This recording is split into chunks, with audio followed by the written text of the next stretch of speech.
एक बार सभी का स्वागत है हमारे चैनल में। आज हम कक्षा 12 विषय भूगोल की किताब भारत लोक और अर्थव्यवस्था का दूसरा अध्याय प्रवास प्रकार कारण और परिणाम का अध्ययन करेंगे। तो ध्यान से सभी बच्चे हमारे कॉपी पेन आपके पास होनी चाहिए। नोट्स बनाते हुए अच्छे से समझते हुए इस चैप्टर को समझिएगा। तो शुरुआत करते हैं प्रवास प्रकार कारण और परिणाम का। तो सबसे पहले बात करेंगे प्रवास की। देखो, प्रवास का क्या तात्पर्य है? प्रवास का तात्पर्य मानव समुदाय का भौगोलिक, आर्थिक, सामाजिक एवं सांस्कृतिक आदि कारकों के कारण स्थानांतरण से। स्थानांतरण का मतलब होता है कि उस स्थान को वो छोड़ चुके हैं। अब क्यों छोड़ा है वो कई कारण बता रहे हैं, जैसे भौगोलिक कारक भी हो सकते हैं, आर्थिक कारक भी हो सकते हैं छोड़ने का, सामाजिक कारक भी हो सकते हैं, सांस्कृतिक कारक भी हो सकते हैं। कोई व्यक्ति उस स्थान को छोड़कर अगर वहाँ से जा रहा है और कोई नए स्थान में जा रहा है तो इन्हीं चीज़ों को ध्यान में रखेगा। देखो, बहुत सरल तरीके से हम समझेंगे इसको कि व्यक्तियों के एक स्थान से दूसरे स्थान में जाकर बसने की प्रक्रिया को प्रवास कहते हैं। यानी कि जो व्यक्ति एक स्थान से दूसरे स्थान में जाकर जहाँ बसने की जहाँ प्रक्रिया होती है उसे हम प्रवास कहते हैं। डेविड होर के अनुसार अपने सामान्य निवास स्थान को छोड़कर किसी दूसरे स्थान पर जाकर बसना प्रवास कहलाता है। बड़े सरल शब्दों में समझने का प्रयास करना कि जहाँ पर लोग एक स्थान को छोड़कर दूसरे स्थान पर चले जा रहे हैं, वहाँ बस रहे हैं, उसे हम प्रवास कह रहे हैं जी। किसी नए स्थान पर भी आ रहे हैं तो हम उसे प्रवास कह रहे हैं। अब समझेंगे कि प्रवास के प्रकार क्या है। देखो, प्रवास के प्रकार आपके दो प्रकार के प्रवास होते हैं। एक आंतरिक प्रवास होता है, दूसरा अंतर्राष्ट्रीय प्रवास होता है। आंतरिक प्रवास का मतलब होता है कि किसी देश के अंदर ही प्रवास। और अंतर्राष्ट्रीय प्रवास का मतलब क्या है? देश के बाहर या अन्य देश में जाना। आंतरिक प्रवास का मतलब क्या है कि किसी देश के अंदर ही प्रवास, और अंतर्राष्ट्रीय का मतलब है कि दूसरे देश में प्रवास, दूसरे देश में जाना। अब देखो, आंतरिक प्रवास के भी हमने कई आपको यहाँ पर क्रम बता रखे हैं कि आंतरिक प्रवास में कहाँ कहाँ प्रवास होता है।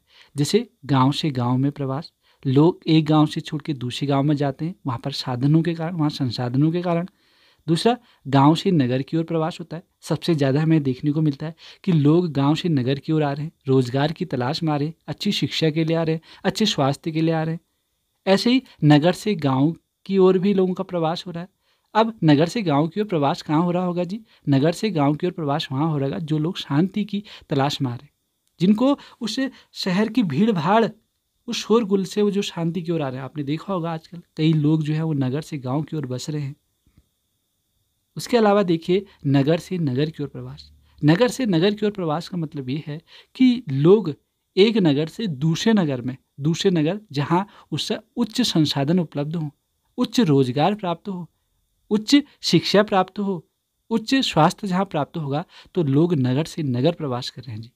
हमने देखो यहाँ पर प्रवास के प्रकारों को समझा। ध्यान से समझिएगा एक बार और। आंतरिक प्रवास और अंतर्राष्ट्रीय प्रवास होता है। आंतरिक प्रवास का मतलब जो किसी देश के भीतर ही प्रवास होता है। इस आंतरिक प्रवास को भी हमने कहा कि गांव से गांव में प्रवास होता है। गांव से नगरों की ओर प्रवास हमें देखने को मिलता है, नगर से गाँव की ओर हमें प्रवास देखने को मिलता है, और नगर से नगरों की ओर प्रवास देखने को मिलता है। वहीं हमने अंतर्राष्ट्रीय प्रवास को आपको समझाने का प्रयास करा। अंतर्राष्ट्रीय प्रवास का मतलब ये होता है कि एक देश से दूसरे देश में जाना, एक देश से दूसरे देश में जाना, दूसरे देश से किसी देश में आना, वो आपका अंतर्राष्ट्रीय प्रवास कहलाता है। अब हम समझेंगे प्रवास के कारकों को। ध्यान से सुनिएगा, ध्यान से समझिएगा जी। प्रवास के कारक क्या होते हैं? क्यों कोई लोग एक स्थान को छोड़ के जा रहे हैं, क्यों कोई लोग एक नए स्थान पर आ रहे हैं, उन दोनों चीज़ों को देखेंगे तो प्रवास के दो कारक हैं। एक प्रतिकर्ष कारक होता है और एक अपकर्ष कारक होता है। एक प्रतिकर्ष कारक होता है, एक अपकर्ष कारक होता है।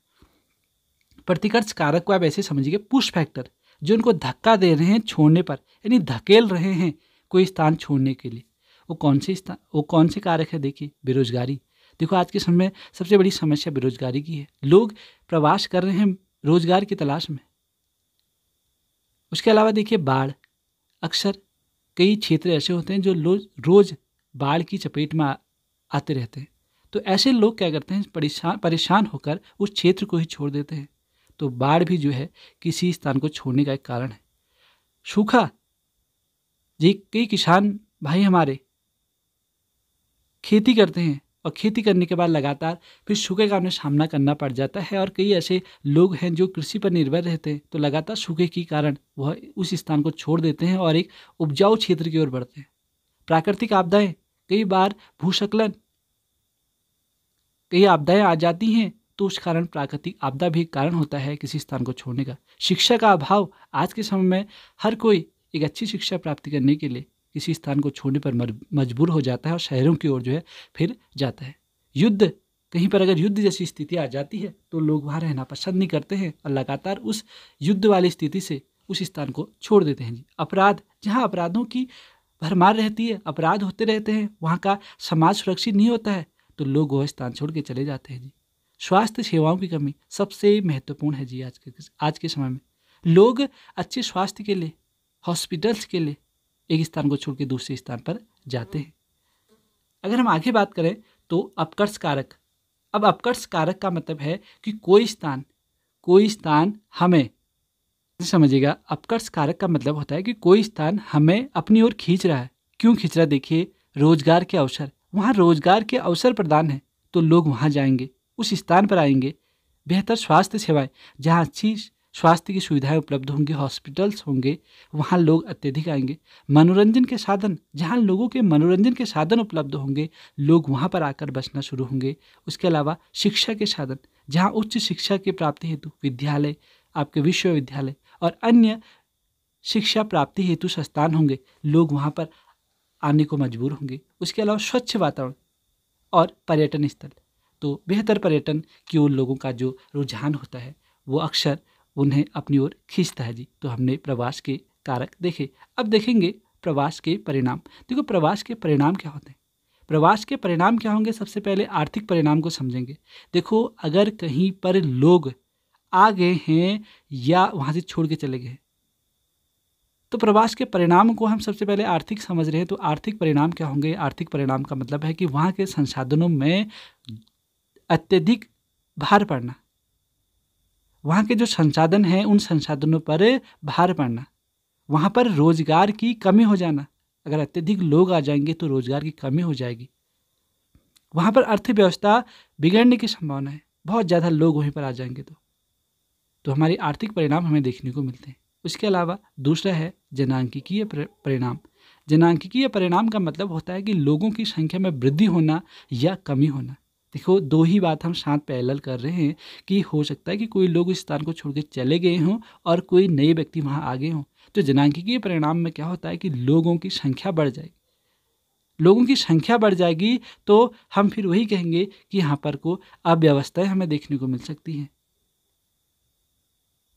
पर्यावरणीय परिणाम, देखो पर्यावरणीय परिणाम क्या होगा? अत्यधिक प्रवास के कारण, अत्यधिक प्रवास के कारण क्या होगा कि हमें वहाँ पर संकुचन वाला क्षेत्र बन जाएगा और उसके अलावा हमारे पर्यावरण पर दबाव पड़ेगा, हमारे संसाधनों का अति दोहन होगा, पर्यावरणीय प्रदूषण हमें देखने को मिलेगा। और बात करेंगे सामाजिक राजनीतिक परिणाम। देखो, सामाजिक राजनीतिक परिणाम क्या होते हैं? मनुष्य एक सामाजिक प्राणी है। प्रवास के कारण विभिन्न संस्कृतियों के साथ पारस्परिक क्रिया होती है। कभी कभी विभिन्न संस्कृतियों का मिलन सांस्कृतिक संघर्ष को जन्म देता है।